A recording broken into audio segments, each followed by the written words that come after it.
Hallo, hallo Lovely. Herzlich willkommen zu einer neuen Legung. So. Ich hoffe, es geht dir gut. Ich hoffe, du hast Bock auf eine neue Botschaft. Upsi. So. Das sieht doch gut aus. Legen wir los. Ich habe keine spezielle Frage. Karten der Liebe. Wir gucken einfach mal auf dein Liebesleben, auf dein Liebesglück, was sich zeigt, beziehungsweise bei der Person, auf die du schaust.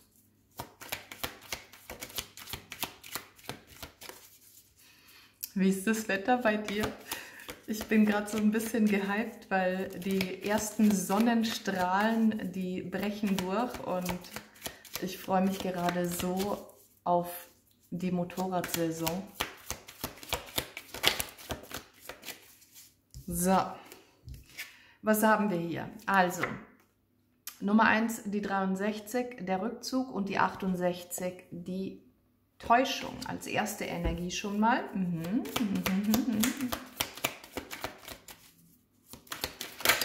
Ich bin gespannt, wann wir irgendwann mal wieder eine Legung mit diesen Karten starten, wo keine Problemkarten fallen. Aber wer weiß, wofür es gut ist.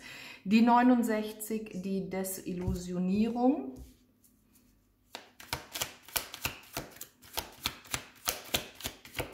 Es wird auf jeden Fall irgendwas aufgedeckt. Die 52, die Zwiespältigkeit. Nicht meckern, nicht schimpfen. Unter dem Deck die 11, Vertrauen.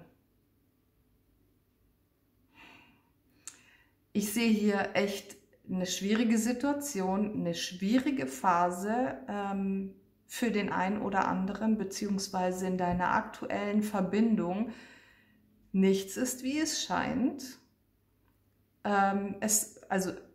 Es sieht so aus, es fühlt sich so an, als würdest du so langsam hinter die Fassade blicken. Irgendetwas wird hier aufgedeckt. Du siehst das, was tatsächlich ist, und ich glaube, dass du in dieser Person eventuell mehr siehst, als überhaupt gegeben ist.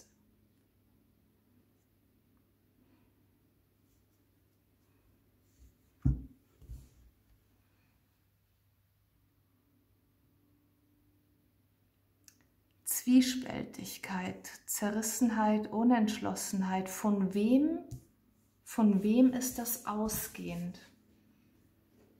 Gucken wir mal tiefer rein.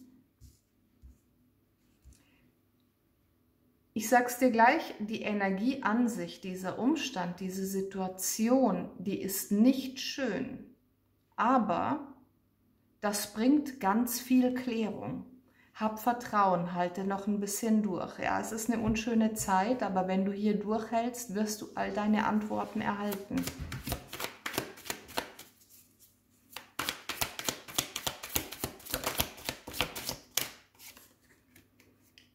Die 10 der Kelche.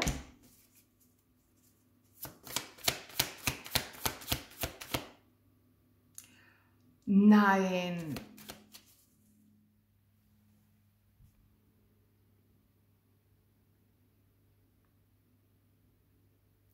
Warte mal, wir haben hier noch eine Drittperson mit drin. Die Königin der Stäbe,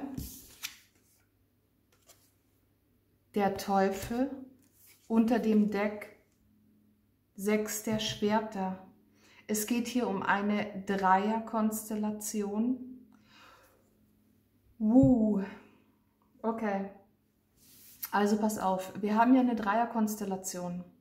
Dieser Mensch zieht sich von dir zurück, geht auf Distanz, fühlt sich eventuell gerade mehr zu dieser anderen Person hingezogen. Da ist aber keine Substanz, da ist keine Stabilität. Und ich glaube, das weißt du auch. Dein Ego sagt dir vielleicht, oh Mann, dieser Mensch ist mit dieser anderen Person glücklich. Deine Intuition sagt dir aber genau das Gegenteil. Das ist gerade eine Übergangszeit. Ich sage es dir ganz ehrlich, dieses Gegenüber ist gerade auf dem Weg bzw. in einem Prozess, wo er oder sie sich verabschiedet von dieser anderen Person. Hier werden die wahren Gesichter erkannt. Boah, ist das heftig. Es ist so ein typisches Beispiel oder eine typische Energie für die Masken fallen und die Wahrheit kommt ans Licht. Und da kann man sich auf den Kopf stellen. Man kann versuchen, diese Fassade krampfhaft aufrecht zu erhalten, aber es funktioniert auf Dauer nicht. Das ist Karma, das ist Gerechtigkeit, das ist das Gleichgewicht. Das wird früher oder später wiederhergestellt, egal wie sehr man sich anstrengt. Man sieht hier, dass diese eine Person nur spielt. Also das Spielen kann hierbei natürlich bewusst oder unbewusst vor sich gehen. Bewusst ist natürlich aktive Manipulation. Unbewusst könnte zum Beispiel sein, ich habe gerade Sehnsucht, also binde ich jemanden an mich, obwohl ich eigentlich gar keine tiefen Gefühle für diesen Menschen habe. Das spüre ich hier von dieser Drittperson ausgehend. Und du bist, ich sage jetzt mal, der Affe am Rande dieses Theaterstücks, der hier gerade noch so nebenbei mitläuft, in der Hoffnung, dass sich hier was ändert. Und ja, hier wird sich was ändern.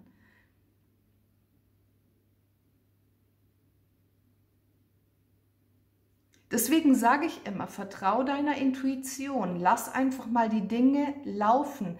Aber ja, in so einer Situation ist es immer schwierig, vom Kopf her schwierig, den Dingen oder den Menschen Raum und Zeit zu geben.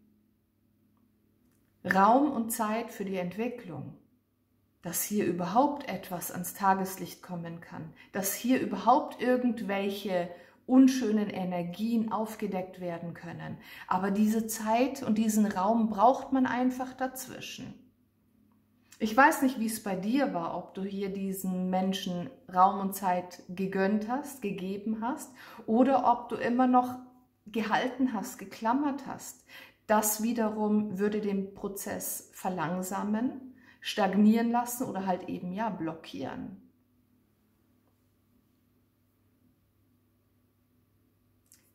Dieses Gegenüber erkennt dein wahres Feuer, deine wahre Leidenschaft und genauso aber auch die Spielchen, ob jetzt nun bewusst oder unbewusst, ja, von dieser anderen Person.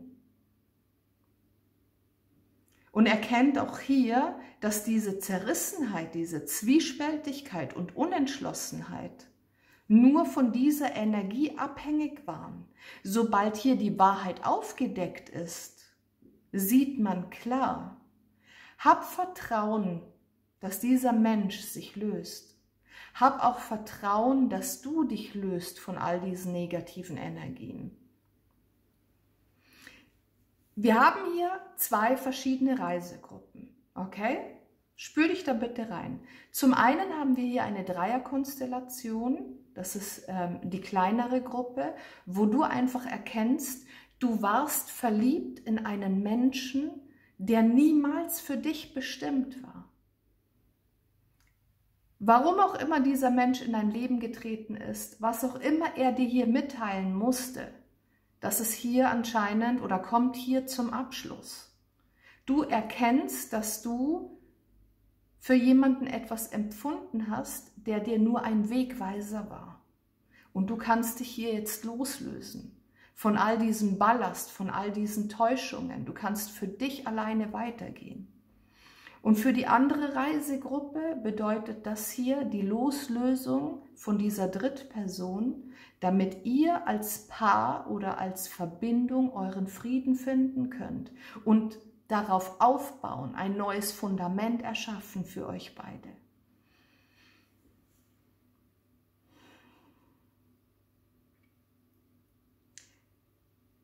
Sowas ist echt heftig, weil man denkt, es ist alles in Ordnung.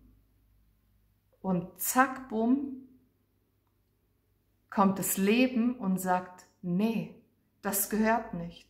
Das gehört nicht so. Es wird sich finden, was zusammengehört. Und es wird sich trennen, was niemals füreinander bestimmt war.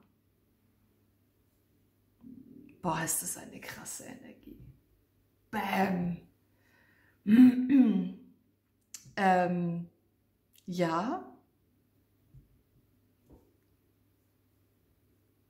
Was machen wir jetzt? Wir brauchen eigentlich, die Energie ist klar, wir holen uns jetzt noch eine Seelenbotschaft. Und ich werde jetzt nicht erwähnen, dass ich wieder neue Karten bekommen habe. So, das nehmen wir zum einen. Und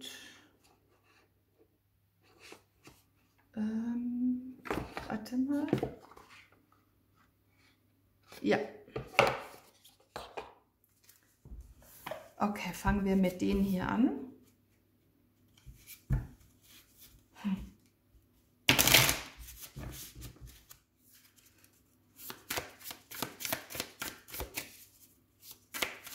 Ganz ehrlich, ich freue mich immer. Ich freue mich immer, wenn irgendwo Gerechtigkeit reinkommt. Können wir heute schon wieder nicht reden. Ich finde, es ist so viel Täuschung auf dieser Welt, so viel Manipulation. Und es ist einfach schön zu sehen, wie sich gewisse Schleier einfach auflösen. Ich finde es fantastisch, sowas mitzubekommen, Zeuge davon zu sein. Okay, was bekommen wir? So.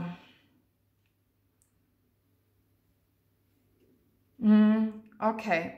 Es gibt gewisse Situationen, die verhindern die Zusammenarbeit, die verhindern das Vorankommen. Es entstehen Frustration und Blockaden, Verlangsamung des Prozesses. Vertrau darauf weiterhin, dass hier alles ins Gleichgewicht kommt. Ja, wie wir gerade schon gelegt haben. Es ist einfach nur noch mal eine Bestätigung. Was haben wir hier noch?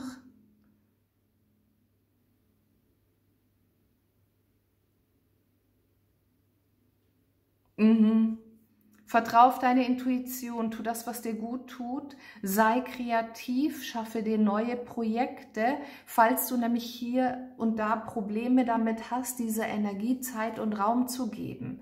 Guck einfach, dass du dich loslösen kannst, wenn es auch nur für kleine Augenblicke ist, von dieser Situation, von dieser Energie. Es ist jetzt ganz, ganz wichtig, dass du für dich da bist, dass du bei dir bleibst, weil dieser Prozess braucht Distanz, dieser Prozess braucht Abstand. Wenn du also gerade noch dabei bist, diesen Abstand von diesem Gegenüber, von diesem Partner zu ertragen, dann nutze die Zeit für dich, um dich in die Fülle zu bringen. Ja, um dich selbst in die Fülle zu bringen. Das ist deine Aufgabe in dieser Situation, weil das schwingt automatisch auf dieses Gegenüber über, damit sich hier alles entwickeln kann.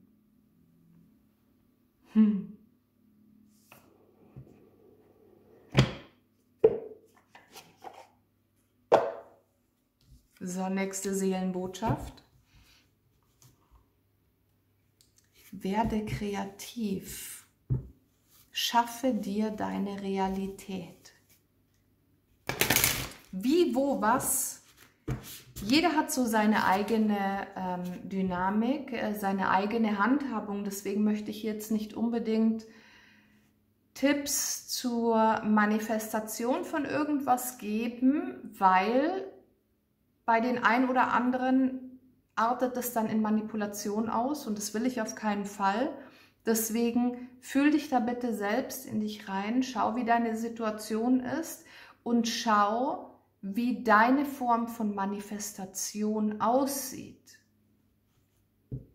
Ich glaube, im Internet findet man ganz, ganz viel Info darüber. Was bekommen wir noch als Seelenbotschaft?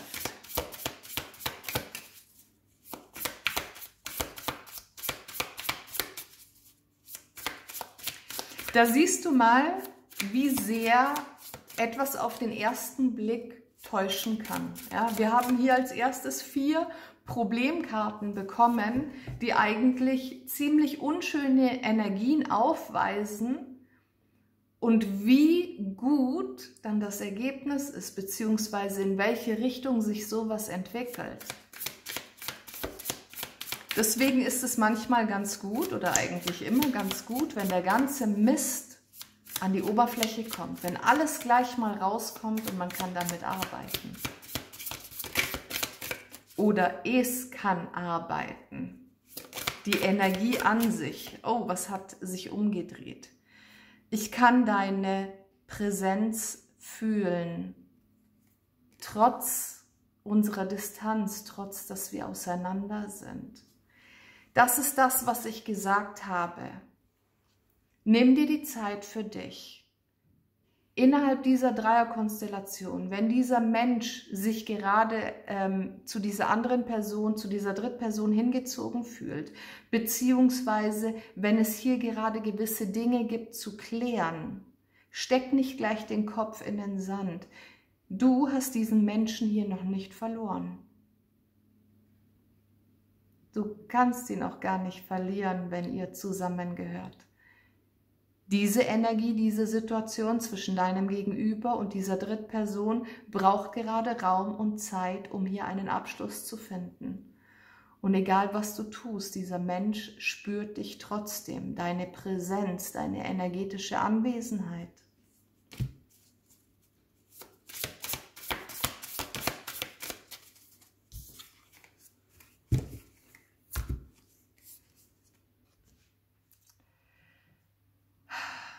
Oh, ist das schön. Die Zeit, die er oder sie mit dir verbracht hat, gehört zu den schönsten Erinnerungen oder zur schönsten Zeit in seinem oder ihrem Leben. Du hast hier einen Fußabdruck hinterlassen. Die Zeit, die ihr miteinander verbracht habt oder den Kontakt, den ihr miteinander hattet, das war was ganz Besonderes für diesen Menschen. Und dieses Gegenüber zieht davon noch Energie, also jetzt nicht im positiven Sinne, dass er oder sie dir Energie abzieht, ja, sondern nährt sich davon noch. Und das ist auch ein ganz, ganz wichtiger Anteil innerhalb dieses Prozesses.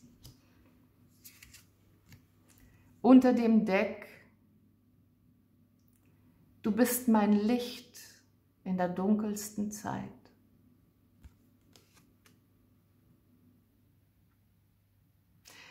Stell dir das mal vor, lass dir das mal wirklich auf der Zunge zergehen, dieses Bild.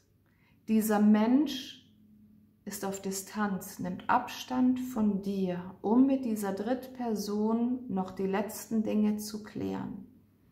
Du hast vielleicht schon aufgegeben oder du vertraust nur darauf, was du tatsächlich siehst und ignorierst dein Gefühl, ignorierst deine Intuition.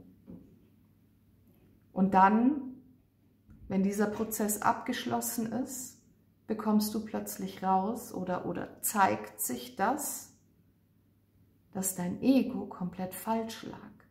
Dann steht dieser Mensch nämlich vor deiner Tür und ist ready für dich.